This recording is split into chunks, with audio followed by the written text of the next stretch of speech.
Hello, everybody. We are on Chapter 9, Part 2 of Linguistic Anthropology, and we're going to talk a little bit about fluency and language, but let's get into it. So one of the things I want to kind of advertise to you is that now that you've taken this class, you are qualified to take a couple of our other anthropology options. We have Sexuality and Culture, which is Anthropology 3900. This approaches human sexuality from a unique perspective by incorporating theories from anthropology, sociology, psychology, women's studies, and queer theory. This course explores the ways in which sexual behavior has changed over time and how it varies cross-culturally. It will also address current issues such as pornography, sex workers, gender and sexual diversity, sex tourism, same-sex sexuality, sexual rights, and cybersex, right?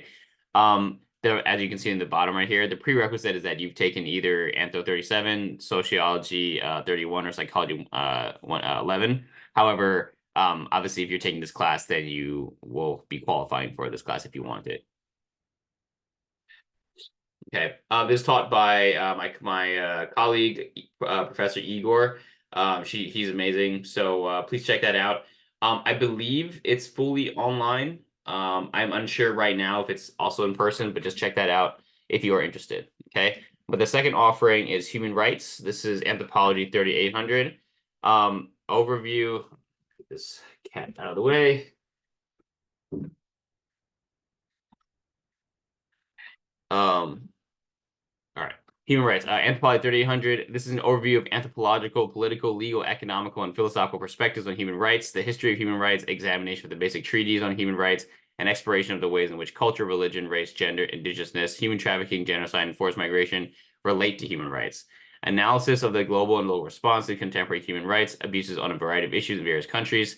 This is a super interesting class. I've had a lot of other students that took this class. I've heard it's an amazing class. Professor Ryan Cheney, I believe he teaches this only in person. Depends on the semester. Check it out, though, if you find this interesting. Okay, so if you guys feel like continuing your anthropology journey, please feel free to take Anthropology 3900 as well as 3800. Okay, all right, so let's get into it. What factors go into someone learning a new language, right?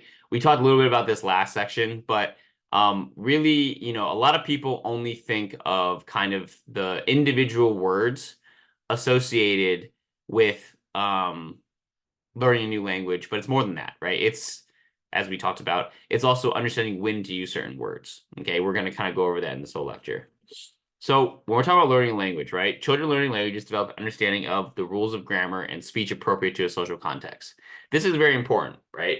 Because when you think about the words that you use, it's not just the meaning of the words that you understand, it's also very importantly when to use them, right? And as you'll see, especially in places such as preschool, where students are literally prepared, they're being prepared to go into, for example, elementary school, right? So learning how to line up, learning how to say good morning to the teacher, learning how to sign in. These are all things that are part of preschool to help prepare them for when they go into elementary school. If you look at preschoolers, you look at what they go over, what they learn, it is very little to do with the ABCs and 1, 2, 3s, right? And if it is, it's just a song. It's really not meant to help them learn how to read and write and do math. It's not really the point. The point of preschool is to obviously encourage kind of more foundational things of learning, like, hand motor coordination and stuff like that. But also, very importantly, on the cultural side, it's to prepare them to culturally go into preschool, right? And the reason why that's important is because there are certain words, there are certain ways of speaking, there are certain things that these kids are learning that are appropriate in the school space, that they will know when they go in just because they've been in preschool. And it's a clear difference for students that have not gone through that and they're put into elementary school. They have a very difficult time. So it's not, and not to say that it's wrong or right, but it is to say that there is not just a understanding of words, but when to use certain words, right? Very good. So anyways, now this can be broken down into two kind of like attributes. However, this is usually together, right? There's linguistic competence, which refers to the mastery of adult grammar, and finally communicative competence, which is the mastery of adult roles or socially and culturally appropriate speech. So these two are kind of what we were talking about. Linguistic competence, again, you are a master of the grammar. You know what sentences, what words go before and after others, which one's appropriate. If you want to say, if you want to be friendly, if you want to be not friendly, whatever. Communicative competence, however, is the mastery of adult roles for socially and culturally appropriate speech, right? So that means you have a mastery of, or fluency, right? Sorry, a mastery of when to use the language that you're learning. And these two things together is what creates fluency. Like, are you fluent in a language? It is including these two situations, right? Not just understanding the rules of the language, right? What to say, what it means, but also communicatively when to say it and why. Okay. So now, oh wait, where's the video? Oh, so how does language affect how we see the world? Like everything cultural, right? It doesn't tell us what to think. However, it does affect the way we might think about certain things. So, for example, linguistic relativity principle or the Sapir-Whorf hypothesis suggests that language has the power to shape the way people see the world. So that's pretty straightforward, right? But it's like, when you talk about Sapir-Whorf hypothesis, you're talking about how the language you're learning in today's world is affecting the way you see it. Okay. Now, the reason why that's important, that seems pretty obvious, right? Is linguistic determinism is the opposite of that. Linguistic determinism is when language reduces or sorry, when language is thought of as a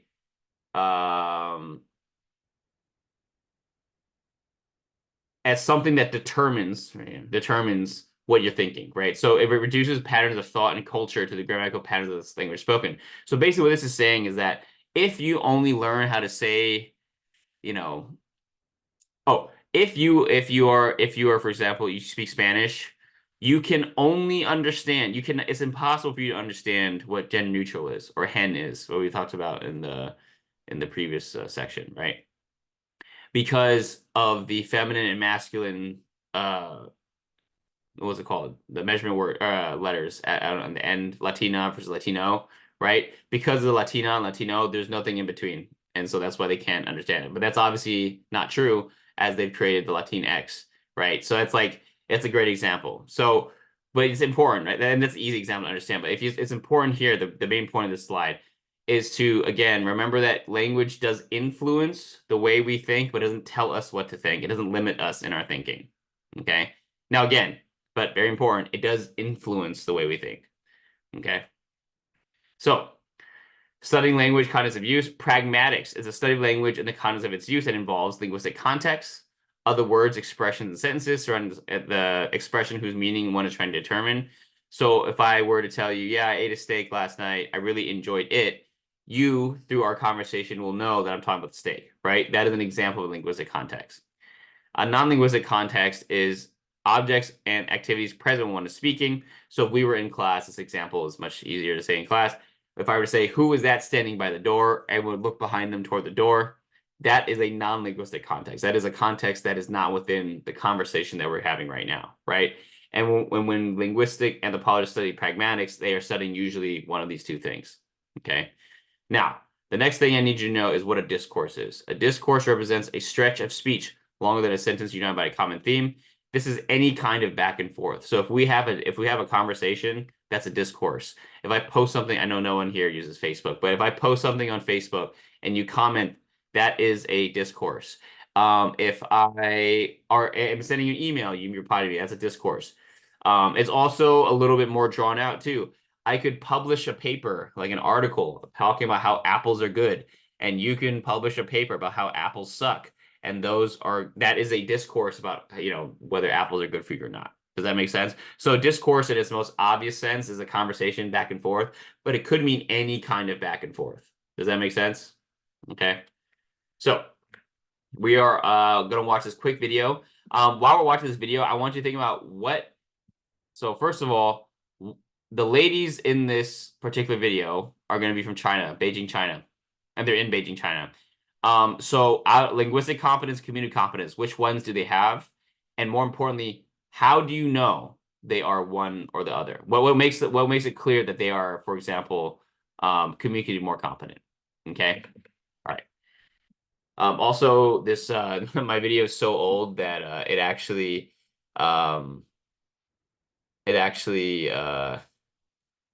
me see. Let me pull up the. Hold on. It actually has her photo there, which is not that's supposed to be the case anymore. This video is from where is it? From South China Morning Post or something. It's a pretty famous one. Let me share the screen and I'll have it at the end. All right. So again, if you can't see this video very well, just watch it on your own time. It's in the PowerPoint slides. Oh wait, you know what? Let me stop the share one more time. Okay, share. Sorry. Okay, here we go. Boom. Let's do this. Yes. Can you give me your best price? But if you want to buy, if you don't want to buy, I don't want to talk to you. I don't want to buy. I don't want to buy. See, you don't want to buy, you ask me. I asked you for the price. Do you want to buy? No, I don't. You don't want to buy, why you ask me?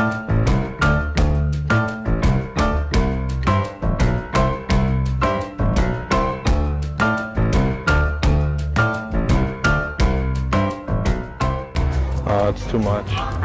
Yeah. How much? Like, I was thinking like 40.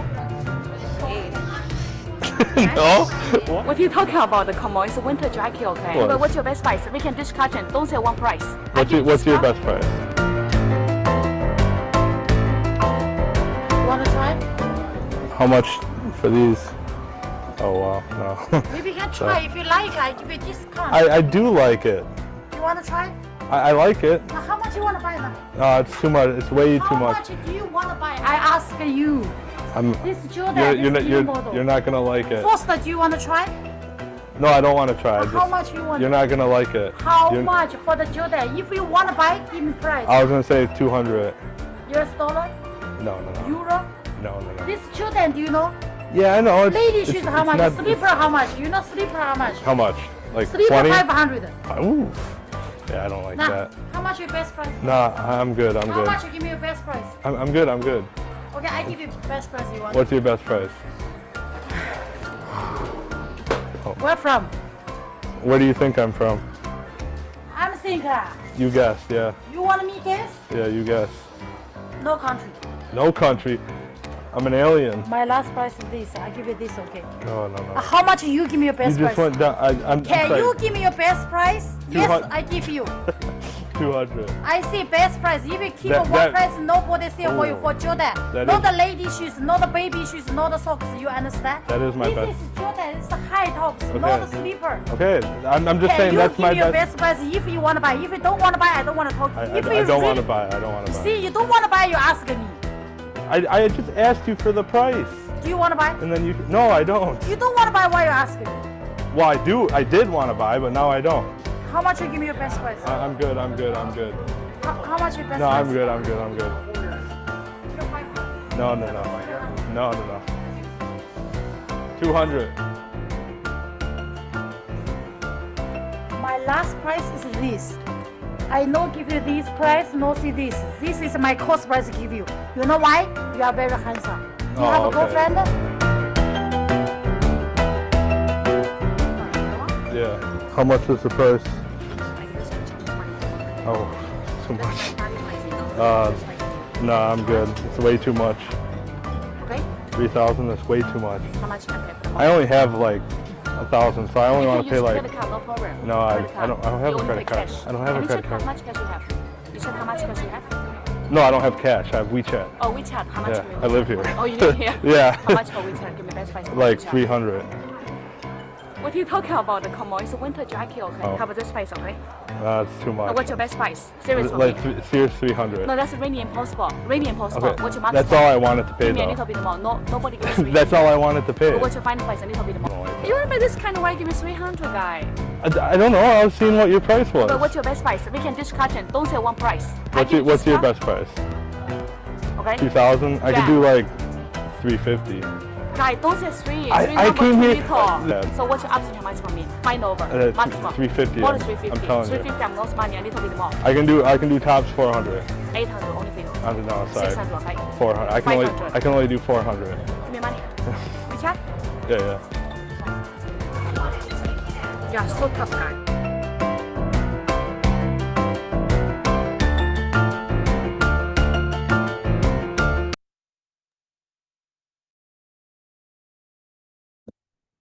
All right, so South Morning China Post.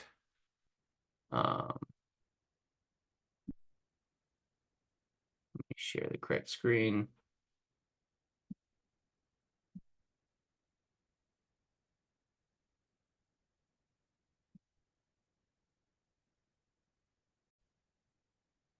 Okay.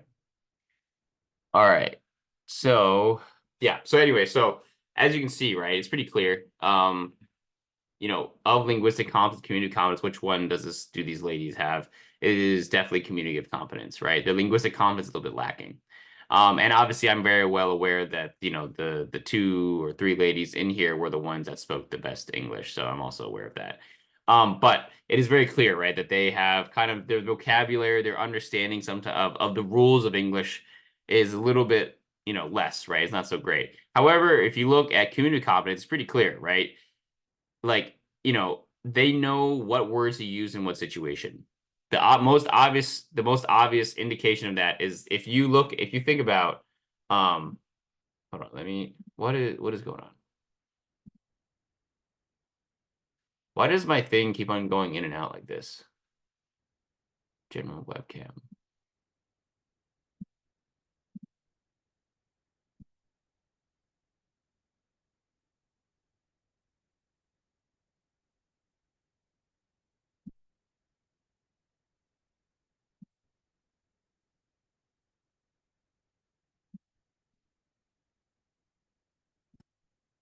Okay, here we go. All right, so you think about like community competence. What are one of the indications that they are communicatively competent, right? And it's very clear, right? There's a couple of very obvious things. One, do you think that these women have had conversations like this before? I think it is clear to say that they have not only before, but many times before, right? If you look at even not forget what they're saying, if you look at the context, like the environment that they're in, it is very clear that they are in an environment where they need to do this all the time, right? So it is probably pretty safe to say that this market is usually frequented by people that speak English, number one. Number two, do you think that they don't know their stuff is fake? Absolutely, it's fake, right? So really what this is it's a kind of like a tourist trap, if you will. It's a foreigner-based business. And so it's no surprise that they know how to speak English. Now, that being said, what do you think is the goal of a foreigner when they come here to buy stuff, right? It is to kind of get the experience of bargaining or haggling. And that is where you can really see their communicative competence, right? Where they are very, very clear of the goal. Now, how do you know that though, right? If you look at the ways that the women are joking, that to me is the clearest example. You can tell that they have done this before. Now, what do they joke about, right? I like the lady with the shoes. She was like, hey, you know why I gave you this good price because you're handsome, right? That's a really funny one. The second one was like, oh, it wasn't so much, but she mentioned a little bit. Oh, you're such a tough guy. So to me, those comments are made because they know that's what the guy is there for. Now, that is very interesting. Okay. And then, of course, the jokes that they were making did not, in order to joke in another language, you need to understand the cultural background, right? So, like, when he was asking, oh, do you know, where do you think I'm from? And she was like, I think you're an alien. Or, sorry, I think you're from nowhere. And he's like, oh, you think I'm an alien. That's a joke, right? And that type of joking is only possible when you feel, not when you feel confident, when you are familiar with the culture environment that you're in. Okay. So anyways, back to the main point, right? How do you know that they are familiar in this culture, right? So basically, if I were to ask you, right, oh, do these 2 women seem like they kind of know what they're doing when they're speaking English, right? I think you would say yes. Do you think their English is amazing just as a language on its own? No, but they understand the cultural context, and that is interesting because this is the case where linguistic competence, meaning understanding the language, is not there. However, communicative competence is very much there. Okay. Now, yeah. So like when you think about these women, right? I guarantee you, if you were to have a conversation with them about Yeezys or something, they would probably know. They would probably be able to have a conversation with you. But I guarantee if you had a conversation with them about food, it would be a no-go. And why is that, right? It's because the language they know and the language they know how to use is from this particular context, which is it's for the first woman is selling shoes, second woman is selling jackets, but that's the language that they use. And so it's no surprise that that's the language they know. And it's also no surprise that if you talk about other topics, they might not be as familiar. Okay. So I just showed you this video. I just thought it was a kind of an interesting dichotomy or an interesting example of when linguistic competence is a little low and communicative competence is very high. Okay. Very good. All right, moving on. So studying language contents of use. Ethnopragmatics is a study of language Ethnopragmatics is a study of language use that relies on ethnography to see how speech is constituted by and constituted of social interaction. Ethnopragmatics focuses on practice and habitus. Practice looks at views grammar, cultural values, and action linked to human activity, and habitus sees meaning in everyday social activity rather than in grammar. So, when you think about ethnopragmatic, what this really is kind of like ethnography, but let me turn on the light. But for that too bright? No, it should be fine. This is basically ethnography, but for specifically linguistic anthropology, right? So anthropologists usually will not only for cultural anthropology, they're really focused on kind of like what they're doing, what they're thinking. Ethnopragmatics seem to tend to focus more on the language, how it's being used, when is it being used, how do they learn it, so on and so forth. Okay. So linguistic meaning is rooted in practical activity, which carries the burden of meaning. Different social groups engage in different communicative practices known as discourse genres, and heteroglossia refers to the ability of each person to command a range of discourse genres, right? So this first point is very important. When we think about linguistic meaning, where do the meaning of words come from? It is rooted from practical activity, right? The dictionary only tells you words that we as a people agree should be in there, right? So for example, if I'm saying I'm mad tight, do you think that mad tight, those words are going to be in the dictionary? They will be there, but the definition will be very different. Does that mean though in New York, if you were to say that you wouldn't know what I'm talking about? Of course not. But what it does mean, what it does prove is that when we're talking about words and where they get their meaning from, it is based off of our activity. Basically, it comes from us, right? What we are doing. Okay. Now, different social groups engage in different communicative practices known as discourse genres. When you're in a different social group, you will have different ways of communicating, right? Whether that's through text, through email, through talking, through on the phone. Again, if you were to talk on the phone with someone versus talk on text with someone, it'd be different. Or if you go to a job interview and talk about yourself versus you're talking about yourself on a date, these are two different ways of talking about yourself. That is what a discourse genre is, our ability to kind of shift the way in which we communicate. Now, heteroglossia is our ability to do this, basically, right? So our ability to communicate differently with our parents than with our friends or job interview or whatever, that is heteroglossia. It's our ability, okay? Our ability to have that, our ability to basically switch between those different roles. Now, another way of thinking about it is code switching, right? So we will code switch depending on what we need to, talk about or who we're talking to. And again, our ability to do that is heteroglossia. Okay, so yeah. Oh, sorry. And this last point is important because it basically says that we're not bound by language, meaning language, again, doesn't tell us what to do. We use language for our, generally speaking, creatively, but the most important thing to understand is that we are not bound by language, meaning that language does not tell us what to think. We use it according to what we do, right? Which is in the first point, okay? Now, languages meet other languages. There are languages such as pidgin languages that develop between members of a community that possess distinct native languages. They represent a language with no native speakers, exhibit many of the same linguistic features as non-pidgin languages, involve radical negotiation of new meanings. This kind of is related to the previous lecture where we talked about there's no such thing as a underdeveloped language.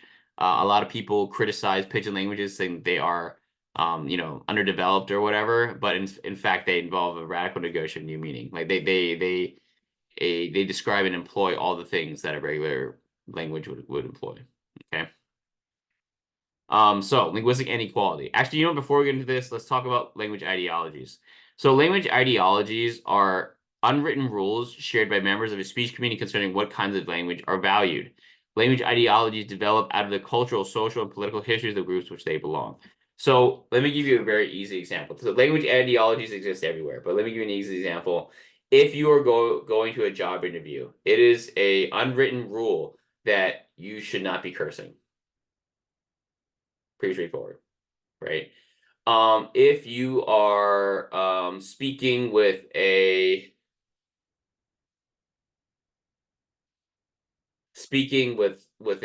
an elder, you should not be yelling at them, whatever, right? These are just general rules, and it's not written anywhere, but these are general rules that people follow when it comes to you know, doing whatever that thing is, right? Yeah. And so specifically what these are is another way of saying them is language ideologies are basically language standards, right? And for example, right, for my class, it is a language ideology for your language to be clear and concise. Like I don't say that explicitly, but it's part of it, right? Yeah, it's just they're just unwritten rules about the way that you're using language, right? And so this is a very easy example with the job interview stuff, right? Because like you shouldn't be cursing. If you hear someone cursing in a job interview, you're like, it doesn't sound so good, or it doesn't seem like the right thing to do. And then they ask you like, oh, is it written anywhere where I can't swear? It's like, not really. But it's still like, like it just feels like it's going against the rules.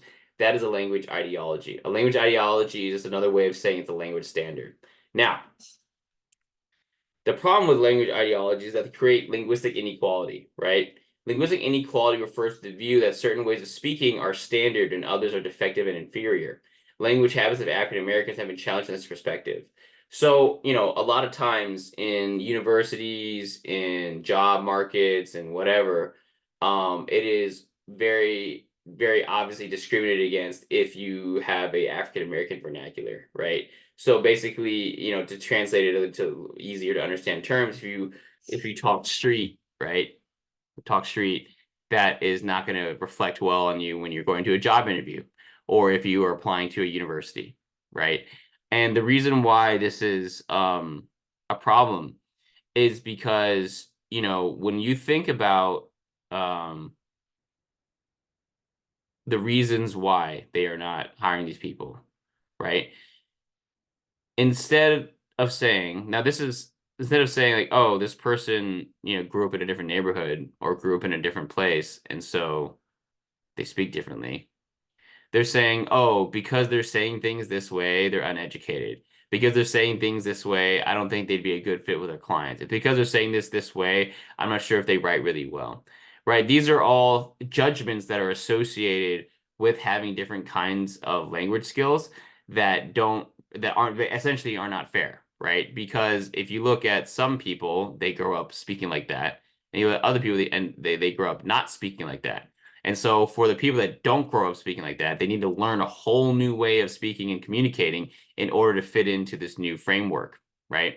Which, again, if language ideologies are not, they're not something that can be eliminated, and everyone has language ideologies. But the difference is if you have the power of a language ideology, it is different from saying, oh, these people are stupid, that's why they can't get these jobs, versus, hey, you're not really following our language standards, so that's why you can't get this job.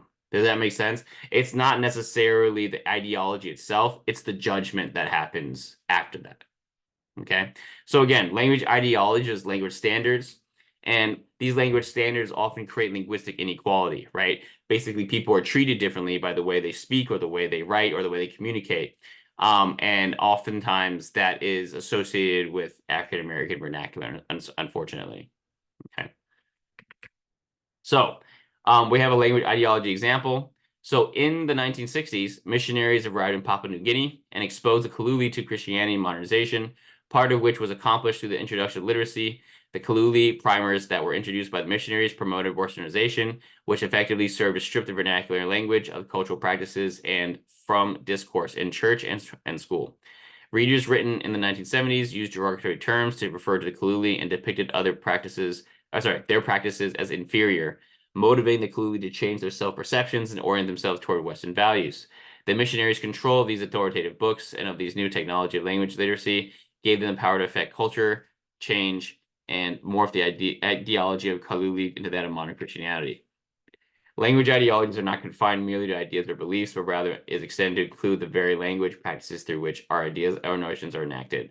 Teachers display their language ideologies in classroom instruction through various practices such as correction or repair, effective alignment, meta-discourse, and narrative. The study of ideology seeks to uncover the hidden world of students and teachers to shed light on the fundamental forces that shape and give meaning to their actions and interactions. Basically, what happened were these Christian missionaries went to the Papua New Guinea, to the Kaluli, and they basically worked towards stripping the Kaluli of their culture, right? And what do they do in their textbooks or the readers or whatever? They would constantly refer to Kaluli as like uncivilized, barbaric, bad, whatever, so on and so forth. And it created a lot of issues with the Kaluli.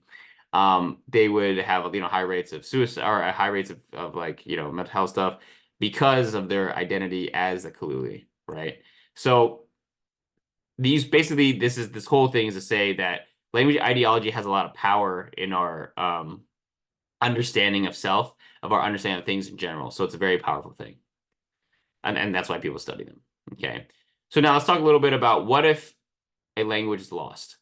At the beginning of the 21st century, anthropologists and linguists began working to maintain to revive languages with small numbers of native speakers. Such languages are in danger of disappearing because younger people in the speech community stop using or never learn their native language, right? This is pretty straightforward. Now, really, what happens when a language dies is very simple. It's you lose all the things that language comes with, right? So remember from the beginning of our lecture, right? When we talk about language, right? Where does language? Where's that slide? Linguistic meaning is rooted in plateau activity, which carries a burden of meaning, right? So you're missing that part of it, right? We are missing, for example, if your culture hunts a lot of whales, I'm sure there's a lot of words in your culture about how to refer to hunting whales. If we lose that language, that means that we are losing all of the understanding of how to hunt a whale, right? And how they hunted whales. So because our language is a reflection of our cultural background, of our things that we do day to day, we are losing a lot more than just words and sounds. We're losing a perspective of the world, of history, of experience, whatever you want to call it, that will no longer be there if it disappears. Okay. So, a lot of students say, oh, why do languages disappear? Actually, the disappearances of languages it's pretty straightforward and it happens all the time. If you live in a really poor area, you are going to move to the area where it's not as poor and find jobs. And if that job requires language A, then language B is probably not going to be as practiced. It's very straightforward. Okay. So, full circle, what factors go into someone learning a new language? The easy answer is linguistic competence and community competence.